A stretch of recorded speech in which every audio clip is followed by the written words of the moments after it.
ലൂയിസേട്ടൻ വീണ്ടും വന്നിരിക്കുകയാണ്. എനിക്കൊരൊറ്റ ഉദ്ദേശമുള്ളൂ, ഞാൻ മരിച്ചു പോയാലും നിങ്ങളുടെ മനസ്സിലൊക്കെ ഞാൻ ജീവിക്കണം എന്നുള്ളൊരു ഉദ്ദേശം. ഇതുകൊണ്ടാണ് ഇത് ചെയ്യുന്നത്, അല്ലാണ്ട് വേറൊന്നുമല്ല.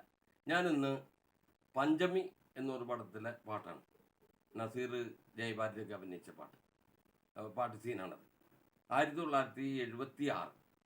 അന്നൊക്കെ ഞാൻ ഇവിടെ ഇല്ല, ഞാൻ കോടമ്പകത്താണ്. കോടമ്പകം സിനിമയായിട്ടൊക്കെ ബന്ധപ്പെട്ട് നടക്കുന്ന ഒരു ടൈമാണ് അന്ന്.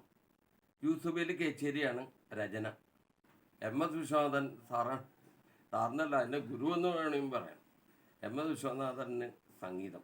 നമ്മുടെ മലയാളിയാണ്, ഏറ്റവും കൂടുതൽ സംഗീതം ചെയ്തിരിക്കുന്ന ആളാണ്. അത് ഒന്നൊന്നര സംഗീതം. തമിഴിലൊക്കെ, മലയാളത്തിൽ വളരെ കുറവാണ്. അപ്പോൾ രജനീഗന്ധി വിടർന്നു അനുരാഗ സൗരഭ്യം പടർന്നു. ജോളി അബ്രഹാം ഒരു പുതിയ ഗായകനെ നമുക്ക് ചലച്ചിത്രത്തിൽ കിട്ടാണ്. ഒത്തിരി കലാഭവൻ്റെ ഹിറ്റ് ഭക്തിഗാനങ്ങൾ പാടിയേക്കണ, കലാഭവൻ ആബേലച്ചൻ്റെ പാട്ടുകൾ പാടിയേക്കണ ആളാണ് ജോളി അബ്രഹാം. ഞാൻ അവിടെ വെച്ച് ഈ ശില്പികളൊക്കെ മറ്റത്തുള്ള എൻ്റെ സ്വഭാവം ഇടിച്ചു കയറി സംസാരിക്കുന്ന അവരുമായിട്ടൊക്കെ നല്ല ചങ്ങാത്തം എനിക്കുണ്ടായിരുന്നു. അപ്പോൾ പതിവ് പോലെ തന്നെ ലൂയിസേട്ടൻ ഈ പാട്ടും കൂടിയും ഒന്ന് ഇടട്ടെ. ഓക്കെ.